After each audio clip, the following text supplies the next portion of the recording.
നമസ്കാരം, സ്വാഗതം. Indian stock മാർക്കറ്റിലേക്കാണ് നമ്മുടെ ഇന്നത്തെ നോട്ടം. പ്രത്യേകിച്ച് നിഫ്റ്റി 50യുടെ ഓരോ ചലനവും നിർണായകമാവുന്ന ഈ ദിവസത്തിൽ നിങ്ങൾ നൽകിയിട്ടുള്ള പ്രീ മാർക്കറ്റ് റിപ്പോർട്ടുകളും അനലിസ്റ്റ് നോട്ടുകളുമൊക്കെ നോക്കുമ്പോൾ ഒരു കാര്യം വ്യക്തമാണ്. മാർക്കറ്റ് ഒരു സന്ദിഗ്ധാവസ്ഥയിലാണ്. അതെ, ആ ഒരു വാക്ക് വളരെ ശരിയാണ്. സന്ദിഗ്ധാവസ്ഥ. ഒരു വശത്ത് മുകളിലേക്ക് പോകാനുള്ള ഒരു ഊർജ്ജമുണ്ട്, പക്ഷെ മറുവശത്ത് എന്തൊക്കെയോ ഘടകങ്ങൾ അതിനെ താഴോട്ട് വലിക്കുന്നുമുണ്ട്. അതുകൊണ്ട് തന്നെ ആവണം അല്ലേ, നിഫ്റ്റി ഒരു നിശ്ചിത പരിധിക്കുള്ളിൽ, അതായത് റേഞ്ച് ബൗണ്ടായി തുടരാനാണ് സാധ്യതയെന്ന് മിക്ക റിപ്പോർട്ടുകളിലും കാണുന്നത്. അതെ, ഒരു റേഞ്ചിനുള്ളിൽ കറങ്ങാനാണ് സാധ്യത. ആ പരിധി ഏകദേശം 25,800 സപ്പോർട്ടും പിന്നെ മുകളിൽ 26,200 മുതൽ 26,300 വരെ ഒരു റെസിസ്റ്റൻസും, അങ്ങനെയാണ് കണക്കുകൂട്ടൽ. അതെ. അപ്പൊ ചോദ്യം ഇതാണ്, ഇങ്ങനെ പ്രത്യക്ഷത്തിൽ ശാന്തമായി കാണുന്ന ഈ വിപണിക്കുള്ളിൽ എവിടെയാണ് യഥാർത്ഥത്തിൽ അവസരങ്ങൾ ഒളിഞ്ഞിരിക്കുന്നത്? നമുക്ക് ആഴത്തിലൊന്ന് പരിശോധിക്കാം. തീർച്ചയായും. ഈ റേഞ്ച് ബൗണ്ട് സ്വഭാവം സൂചിപ്പിക്കുന്നത് ശരിക്കും ഒരുതരം കാത്തിരിപ്പാണ്. പക്ഷേ ഇതിന്റെ അടിയിൽ വളരെ ശക്തമായ ഒരു വടംവലി നടക്കുന്നുണ്ട്. വടംവലിയോ? അതെ, അതാണ് ഏറ്റവും കൗതുകകരമായ കാര്യം. വിദേശ നിക്ഷേപക സ്ഥാപനങ്ങളും, അതായത് FPIകളും, നമ്മുടെ ആഭ്യന്തര നിക്ഷേപക സ്ഥാപനങ്ങളും DIIകളും തമ്മിലുള്ളൊരു പോരാട്ടം. ഓഹോ. കഴിഞ്ഞ കുറച്ച് ദിവസങ്ങളായി നമ്മൾ കാണുന്നതെന്താ? FPIകൾ വലിയ തോതിൽ ഇന്ത്യൻ ഓഹരികൾ വിറ്റഴിക്കുന്നു. പക്ഷേ ഓരോ തവണ അവർ വിൽക്കുമ്പോഴും നമ്മുടെ മ്യൂച്വൽ ഫണ്ടുകളും ഇൻഷുറൻസ് കമ്പനികളും അടങ്ങുന്ന DIIകൾ അത് വാങ്ങിക്കൂട്ടുന്നു. അപ്പോൾ ഇത് വെറുമൊരു പണത്തിന്റെ ഒഴുക്കല്ല? അല്ല, ഇത് രണ്ട് വ്യത്യസ്ത നിക്ഷേപ തന്ത്രങ്ങൾ തമ്മിലുള്ള ഒരു ഏറ്റുമുട്ടലാണ്. അതായത് ആഗോളതലത്തിൽ ചിന്തിക്കുന്ന FPIകളും ഇന്ത്യയുടെ ആഭ്യന്തര വളർച്ചയിൽ പൂർണ്ണമായും വിശ്വസിക്കുന്ന DIIകളും തമ്മിലുള്ള ഒരു കാഴ്ചപ്പാടിന്റെ വ്യത്യാസം, അങ്ങനെയല്ലേ? അതുതന്നെ, ആ ഒരു വ്യത്യാസം കൂടിയാണിത്. ഈ വടംവലി ഇന്നത്തെ വിപണിയെ എങ്ങനെയാവും സ്വാധീനിക്കുക എന്നതാണ് ഏറ്റവും പ്രധാനപ്പെട്ട ചോദ്യം. ശരിയാണ്. FPI വിൽപ്പനയുടെ സമ്മർദ്ദം വിപണിയെ താഴോട്ട് വലിക്കുമോ, അതോ DII വാങ്ങലിന്റെ കരുത്ത് വിപണിക്കൊരു താങ്ങായി നിൽക്കുമോ? അതാണ് നമ്മൾ ഇന്ന് ശ്രദ്ധിക്കാൻ പോകുന്ന പ്രധാന കാര്യം. ഈ ചോദ്യത്തിനുള്ള ഉത്തരം തേടുമ്പോൾ തന്നെ ചില പ്രത്യേക മേഖലകളിലും ഓഹരികളിലും നല്ല ചലനങ്ങൾക്ക് സാധ്യത തെളിയും. ശരി, അപ്പോ നമുക്ക് ആ മേഖലകളിലേക്ക് തന്നെ കടക്കാം. നിഫ്റ്റിയിൽ ഏറ്റവും കൂടുതൽ സ്വാധീനമുള്ള മേഖല സാമ്പത്തിക രംഗം, അതായത് ബാങ്കിംഗ് ആണല്ലോ. അതെ. അപ്പോ ഈ FPI DII വടംവലി ഏറ്റവും കൂടുതൽ പ്രതിഫലിക്കാൻ സാധ്യതയും അവിടെ തന്നെ ആവില്ലേ? തീർച്ചയായും, ഒരു സംശയവുമില്ല. കാരണം FPIകൾ ലാഭമെടുക്കാൻ ശ്രമിക്കുന്നത് പ്രധാനമായും എവിടെ നിന്നാണ്? കഴിഞ്ഞ ഒരു വർഷമായി മികച്ച പ്രകടനം കാഴ്ചവെച്ച വലിയ സ്വകാര്യ ബാങ്കുകളിൽ നിന്നും മറ്റ് ധനകാര്യ സ്ഥാപനങ്ങളിൽ നിന്നുമാണ്. ഓക്കേ.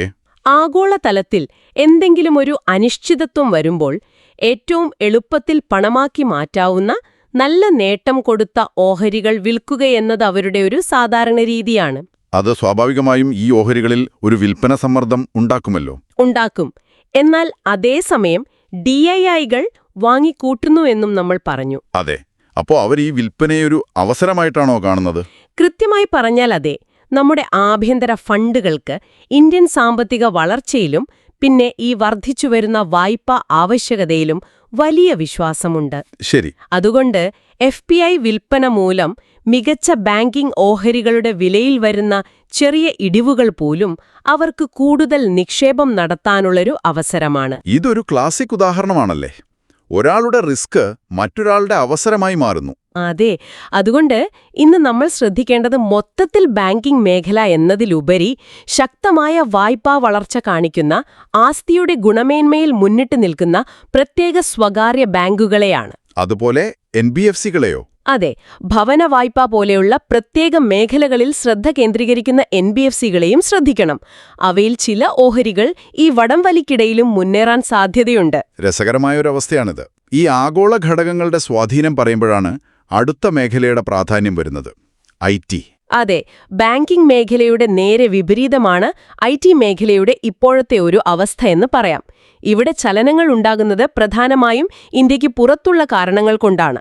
റിപ്പോർട്ടുകൾ പ്രകാരം രണ്ടാം പാദത്തിലെ മികച്ച പ്രകടനത്തിന് ശേഷം പല ബ്രോക്കറേജ് സ്ഥാപനങ്ങളും പ്രമുഖ IT ഓഹരികളെ അപ്ഗ്രേഡ് ചെയ്തിട്ടുണ്ട്. അതൊരു പോസിറ്റീവ് സൂചനയല്ലേ? തീർച്ചയായും പോസിറ്റീവാണ്.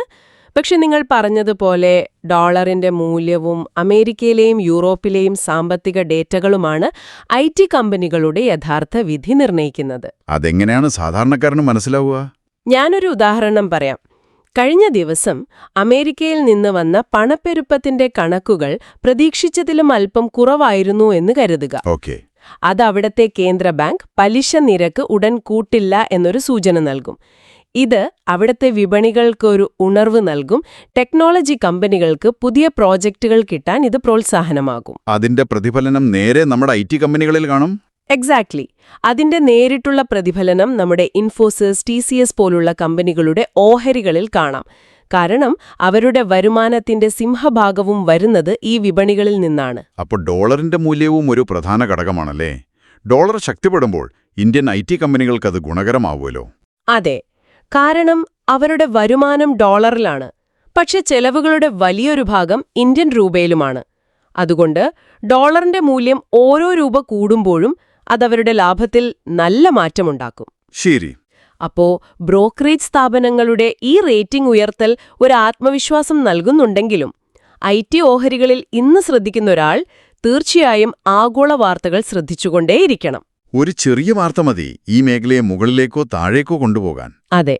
ആഗോള ഘടകങ്ങൾ IT മേഖലയെ ഇത്രയധികം സ്വാധീനിക്കുമ്പോൾ നമുക്കിനി പൂർണ്ണമായും ഇന്ത്യയ്ക്ക് അകത്തെ കാര്യങ്ങൾ മാത്രം നോക്കുന്നൊരു മേഖലയിലേക്ക് ശ്രദ്ധിക്കാം.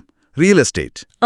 അത് നല്ലൊരു പോയിന്റാണ്. പ്രത്യേകിച്ച് ഹൗസിംഗ് ഫിനാൻസ് കമ്പനികളുടെ ഓഹരികൾ ശ്രദ്ധിക്കണമെന്ന് പ്രീ മാർക്കറ്റ് റിപ്പോർട്ടുകളിൽ എടുത്തു പറയുന്നുണ്ട്.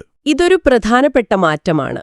കാരണം ITയിൽ നിന്ന് വ്യത്യസ്തമായി ഈ മേഖലയുടെ ഭാവി പൂർണ്ണമായും ഇന്ത്യയുടെ സാമ്പത്തിക വളർച്ച, ജനങ്ങളുടെ വാങ്ങൽ ശേഷി, സർക്കാരിന്റെ നയങ്ങൾ ഇതിനെയൊക്കെ ആശ്രയിച്ചിരിക്കുന്നു. ഇവിടെയാണ് എന്റെ ഒരു സംശയം. വരാനിരിക്കുന്ന GDP കണക്കുകൾ വളരെ മികച്ചതായിരിക്കുമെന്നാണ് പൊതുവെയുള്ള പ്രതീക്ഷ. അത് റിയൽ എസ്റ്റേറ്റിന് നല്ലതാണ്. ശരിയാണ്. എന്നാൽ മറുവശത്ത് പലിശ നിരക്കിപ്പോഴും ഉയർന്ന തലത്തിൽ തന്നെ നിൽക്കുകയാണല്ലോ. ഇത് ഭവന വായ്പകളെ പ്രതികൂലമായി ബാധിക്കില്ലേ? ഈ രണ്ട് ഘടകങ്ങളിൽ ഏതിനായിരിക്കും ഇന്ന് വിപണി കൂടുതൽ പ്രാധാന്യം നൽകുക? വളരെ നല്ല ചോദ്യമാണ്. ഇതൊരു ബാലൻസിങ്ങിന്റെ കളിയാണ്. ശക്തമായ GDP വളർച്ച എന്ന് പറഞ്ഞാൽ അതിന്റെ അർത്ഥം കൂടുതൽ തൊഴിലവസരങ്ങൾ, വരുമാന വർധനവ് എന്നൊക്കെയാണ്. ഇത് സ്വന്തമായി ഒരു വീട് വാങ്ങാൻ ആളുകളെ പ്രേരിപ്പിക്കും. പക്ഷേ ഉയർന്ന പലിശ നിരക്ക് EMIയുടെ ഭാരം കൂട്ടുമല്ലോ. കൂട്ടും. അത് ചിലരെങ്കിലും തീരുമാനങ്ങൾ മാറ്റിവെക്കാൻ കാരണമാകും. ഇന്ന് വിപണി ശ്രദ്ധിക്കുന്നത് ഈ രണ്ട് ഘടകങ്ങളും തമ്മിലുള്ള പോരാട്ടത്തിൽ ആര് ജയിക്കുന്നു എന്നാണ്. അനലിസ്റ്റുകളുടെ അഭിപ്രായം എന്താണ്? അവർ കരുതുന്നത് ഉത്സവ സീസണിലെ ശക്തമായ ഡിമാൻഡും GDP വളർച്ചയിലുള്ള പ്രതീക്ഷയും ഉയർന്ന പലിശ നിരക്കിന്റെ ആഘാതത്തെ മറികടക്കാൻ സാധ്യതയുണ്ടെന്നാണ്. അതുകൊണ്ടാണല്ലേ PNB ഹൗസിംഗ് ഫിനാൻസ് പോലുള്ള ഓഹരികളെക്കുറിച്ച് റിപ്പോർട്ടുകളിൽ പരാമർശിക്കുന്നത്? അതെ. അതുപോലെ പുതിയ പ്രോജക്റ്റുകൾ തുടങ്ങുന്ന അല്ലെങ്കിൽ നിലവിൽ ഓഹരി വിലയിൽ അല്പം ഇടിവ് നേരിട്ട് ആകർഷകമായ നിലയിൽ നിൽക്കുന്ന ചില ഡെവലപ്പർമാരെയും നിരീക്ഷകർ ശ്രദ്ധിക്കുന്നുണ്ട്. അപ്പോൾ റിയൽ എസ്റ്റേറ്റ് മേഖല മൊത്തത്തിലൊരു വലിയ കുതിച്ചുചാട്ടത്തിനല്ല, മറിച്ച് ചില പ്രത്യേക കമ്പനികളിൽ മാത്രമായി ഒതുങ്ങുന്ന ചലനങ്ങൾക്കാണ് സാധ്യത. അതെ, ഒരു സ്റ്റോക്ക് സ്പെസിഫിക് ആക്ഷൻ പ്രതീക്ഷിക്കാം. ശരി. അപ്പോൾ നമ്മൾ 3 പ്രധാന മേഖലകളെക്കുറിച്ച് സംസാരിച്ചു. ഇതെല്ലാം പരിഗണിച്ച് ഇന്നത്തെ വാച്ച് ലിസ്റ്റിലേക്ക് ചേർക്കാൻ സാധ്യതയുള്ള ചില ഓഹരികളെക്കുറിച്ച് ഒന്നുകൂടി വ്യക്തമാക്കാമോ? തീർച്ചയായും. നമ്മുടെ ചർച്ചയുടെ അടിസ്ഥാനത്തിൽ 1. PNB ഹൗസിംഗ് ഫിനാൻസ് ലിമിറ്റഡ് പോലുള്ള ഹൗസിംഗ് ഫിനാൻസ് കമ്പനികൾ.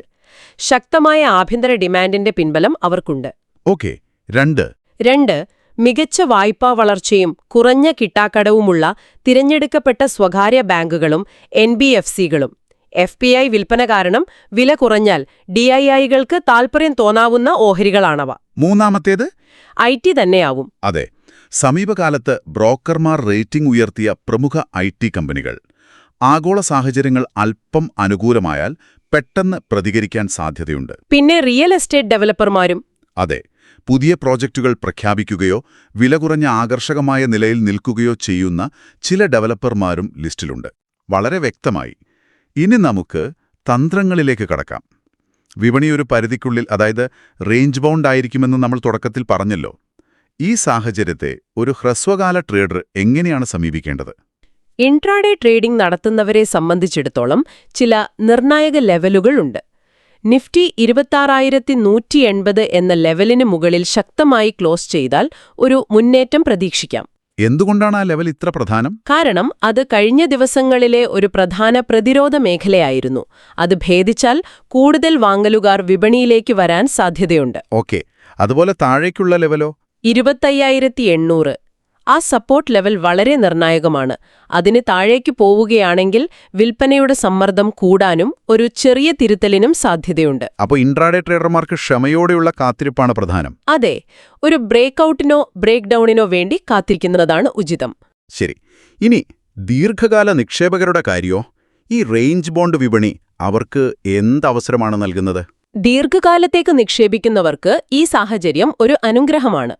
കാരണം അടിസ്ഥാനപരമായി ശക്തമായ നല്ല ഭാവിയുള്ള കമ്പനികളുടെ ഓഹരികൾ വിലക്കുറഞ്ഞ് കിട്ടാനുള്ള അവസരമാണത്. നമ്മൾ നേരത്തെ പറഞ്ഞ ബയോൺ ഡിപ്സ് സ്ട്രാറ്റജി അതുതന്നെ. FPI വിൽപ്പന കാരണം ഒരു നല്ല ബാങ്കിന്റെ ഓഹരി വില 2-3% ഇടിഞ്ഞാൽ ദീർഘകാല നിക്ഷേപകന് അത് കുറഞ്ഞ വിലയ്ക്ക് വാങ്ങിക്കൂട്ടാനുള്ള അവസരമാണ്. പക്ഷേ അതിലൊരു മുന്നറിയിപ്പും ആവശ്യമില്ലേ? വില ഇടിയുമ്പോൾ എല്ലാം വാങ്ങിക്കൂട്ടുന്നത് അപകടകരമാവില്ലേ? തീർച്ചയായും. ഇവിടെയാണ് വിവേകം ഉപയോഗിക്കേണ്ടത്. ഒരു മുന്നറിയിപ്പ് എന്തെന്നാൽ FPI വിൽപ്പന തുടരുകയാണെങ്കിലോ അല്ലെങ്കിൽ എന്തെങ്കിലും അപ്രതീക്ഷിത മോശം വാർത്തകൾ വന്നാലോ വിപണിയിൽ ഇനിയും ഇടിവുണ്ടായേക്കാം. അതുകൊണ്ട് കയ്യിലുള്ള മുഴുവൻ പണവും ഒന്നിച്ച് നിക്ഷേപിക്കരുത്. പകരം ഘട്ടം ഘട്ടമായി നിക്ഷേപിക്കുക. സിസ്റ്റമാറ്റിക്കായി വാങ്ങുക. ഒരു ഭാഗം ഇപ്പോൾ വാങ്ങുക, വില ഇനിയും കുറഞ്ഞാൽ അടുത്ത ഭാഗം വാങ്ങുക. ആ രീതിയാണ് ഈ സാഹചര്യത്തിൽ ഏറ്റവും സുരക്ഷിതം. ചുരുക്കി പറഞ്ഞാൽ ഇന്നത്തെ വിപണി ഒരു പരിധിക്കുള്ളിൽ ഒതുങ്ങാനാണ് സാധ്യത. പക്ഷേ അതിന്റെ ഉപരിതലത്തിനടിയിൽ ശക്തമായ ചലനങ്ങൾ നടക്കുന്നുണ്ട്. സാമ്പത്തികം, IT, റിയൽ എസ്റ്റേറ്റ് ഈ മേഖലകളിലെ തിരഞ്ഞെടുക്കപ്പെട്ട ഓഹരികളിൽ വ്യക്തമായ അവസരങ്ങളുണ്ട്. അതെ, വിദേശ ആഭ്യന്തര നിക്ഷേപകർ തമ്മിലുള്ള വടംവലിയാണ് ഇന്നത്തെ വിപണിയുടെ ഗതി നിർണയിക്കുന്ന പ്രധാന നാടകീയ ഘടകം. അതെ, ആ വടംവലി തന്നെയാണ് ഇന്നത്തെ കാതൽ. നമ്മൾ സംസാരിച്ച ഈ പ്രവണത, അതായത് വിദേശ നിക്ഷേപകർ വിൽക്കുകയും ആഭ്യന്തര നിക്ഷേപകർ വാങ്ങുകയും ചെയ്യുന്നത് നിങ്ങൾ ഇന്ന് വിപണിയെ നിരീക്ഷിക്കുമ്പോൾ കേവലം ഒരു വാർത്തയായി കാണരുത്. അതിനെക്കുറിച്ച് കുറച്ചുകൂടി ആഴത്തിൽ ചിന്തിക്കണമെന്നാണോ? മാത്രമാണോ? അതോ ഇന്ത്യൻ വിപണിയുടെ ഘടനയിൽ വരുന്ന ഒരു ദീർഘകാല മാറ്റത്തിന്റെ സൂചനയാണോ ഇത്? അതൊരു നല്ല ചോദ്യമാണ്. കുറച്ചു വർഷങ്ങൾക്ക് മുൻപ് വരെ FPIകൾ വിറ്റഴിക്കാൻ തുടങ്ങിയാൽ ഇന്ത്യൻ വിപണി കൂപ്പുകുത്തുമായിരുന്നു. നമ്മുടെ വിപണിയുടെ ഗതി നിർണയിച്ചിരുന്നത് പൂർണ്ണമായും അവരായിരുന്നു. എന്നാൽ ഇന്ന് സ്ഥിതി മാറി. അതെ, ഇന്ന് അവരുടെ വിൽപ്പനയെ നേരിടാനും വിപണിയെ താങ്ങി നിർത്താനും മാത്രം ശക്തരായി നമ്മുടെ ആഭ്യന്തര സ്ഥാപനങ്ങൾ മാറിയിരിക്കുന്നു. ഇന്നത്തെ നിങ്ങളുടെ ട്രേഡുകൾക്കപ്പുറം ഒരു നിക്ഷേപകനെന്ന നിലയിൽ നിങ്ങളുടെ കാഴ്ചപ്പാടിനെ ഈ മാറ്റം എങ്ങനെയാണ് സ്വാധീനിക്കേണ്ടത്? ഇന്ത്യൻ വിപണി സ്വയം പര്യാപ്തത നേടുന്നതിന്റെ സൂചനയാണോ ഇത്? ഒരു പക്ഷേ ഈ ചിന്ത നിങ്ങളുടെ ദീർഘകാല നിക്ഷേപ തന്ത്രങ്ങളെ രൂപപ്പെടുത്താൻ ഒരുപക്ഷെ സഹായിച്ചേക്കാം.